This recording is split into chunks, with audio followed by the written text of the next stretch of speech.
Você quer saber como especificar e gerenciar os seus casos de teste dentro do TestLink? Então fica com a gente e curte esse vídeo.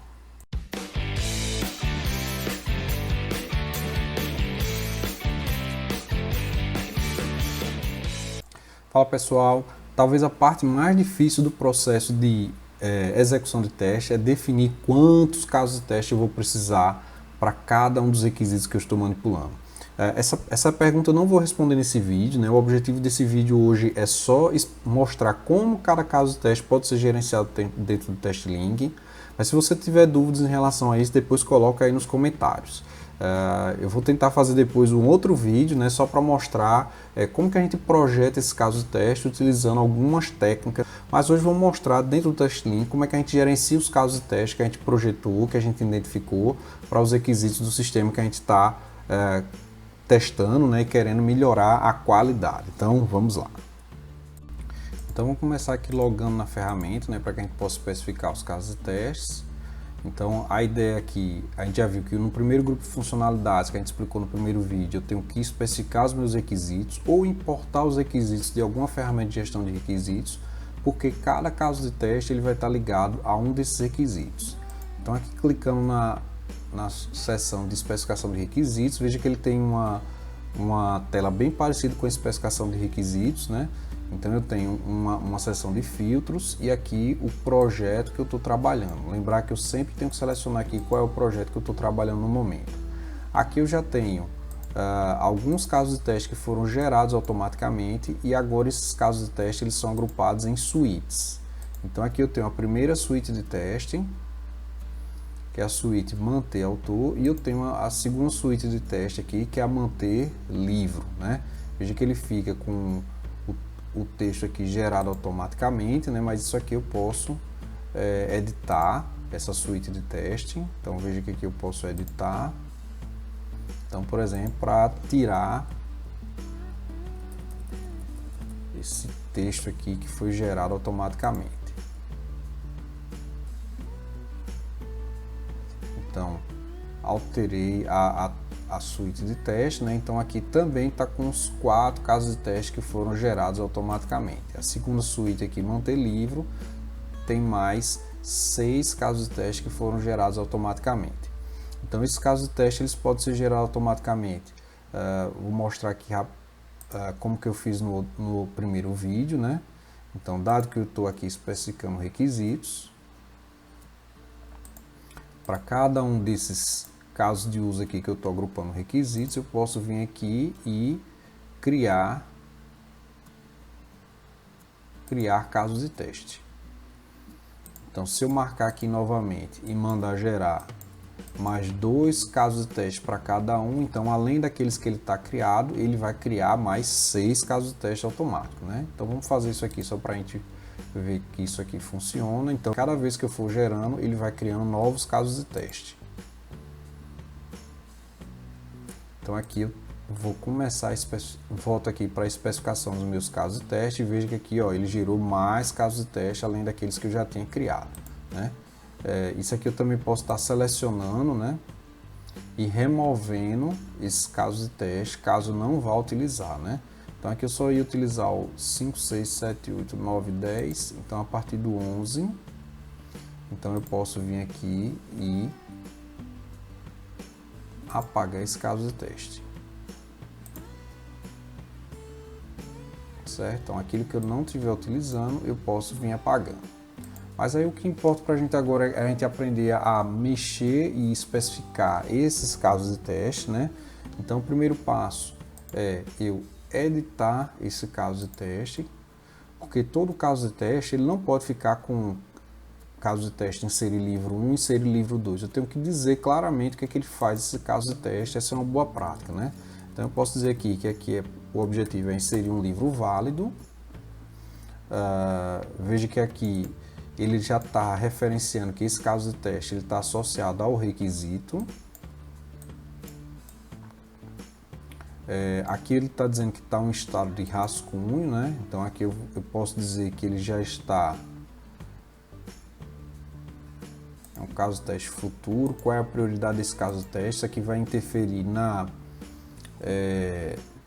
no planejamento do caso de teste, se esse caso de teste está sendo feito manual ou ele já foi automatizado e qual a estimativa de duração desse caso de teste. Então, o caso de teste a gente vai tentar sempre ser muito preciso, né? Então, os casos de teste não podem demorar muito tempo, né? Então, eu vou dizer que esse caso de teste aqui vai demorar aproximadamente 1 minuto. Posso ter palavras-chave associadas a esse caso de teste que vão ajudar no caso das buscas, né? E eu também posso atribuir requisitos caso não tivesse nenhum requisito atribuído, né? No caso aqui ele já está atribuído ao requisito 1 e 2, mas aí eu posso atribuir novos requisitos, certo? Então aqui eu vou gravar. Então pronto, já fiz a primeira edição com estimativa de requisito, né? Então o segundo passo aqui para cada um desses casos de teste é eu colocar quais são os passos que vão ser executados e o resultado esperado em cada um desses passos, né? Eu posso colocar aqui também qual é o objetivo do teste, quais são as pré-condições, né? Acabei não colocando isso, vamos voltar aqui e editar esse requisito, esse caso de teste. E uma coisa que é importante eu colocar são as pré-condições, né? Então, por exemplo, eu posso dizer que a pré-condição é autenticar no sistema usuário,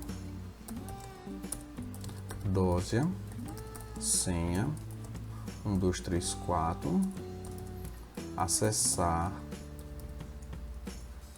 Então, primeira pré-condição é autenticar no sistema e segunda pré-condição acessar menu, cadastro, manter livros.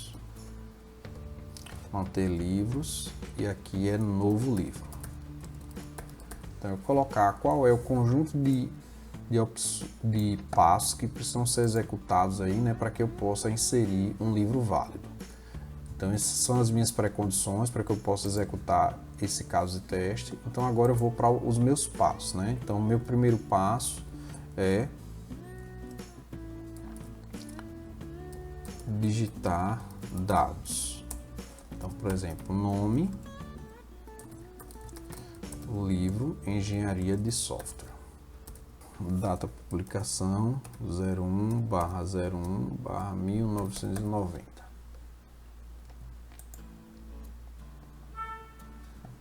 E o resultado esperado, dados inseridos na tela sem gerar avisos.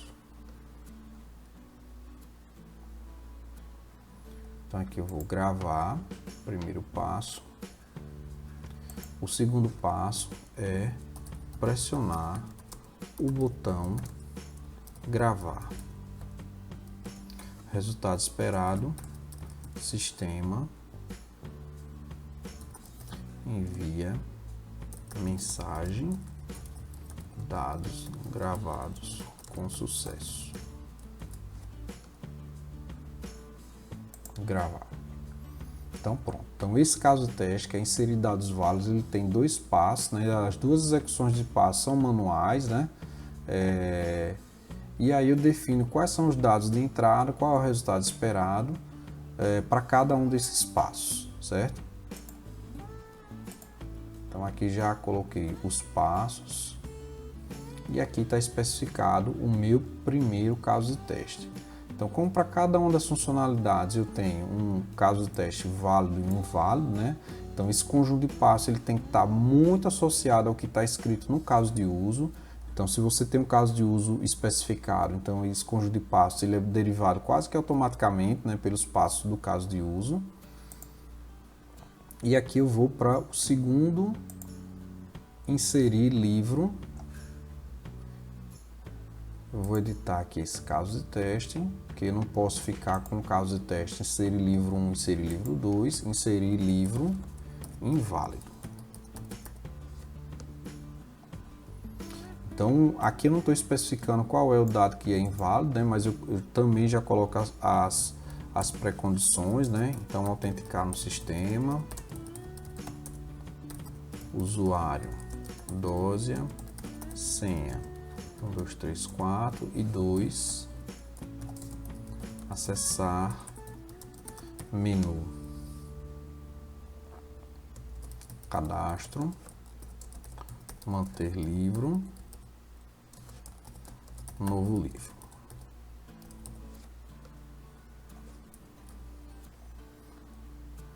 Certo? Então digitei as pré-condições para esse livro e agora eu vou para os passos.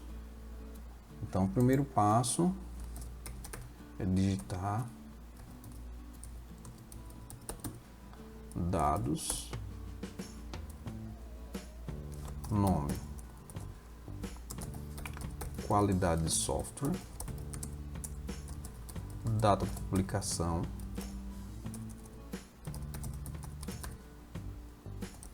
então vou colocar aqui a data 01/31/1300. Então, resultado esperado, sistema gera aviso no campo data, data inválida.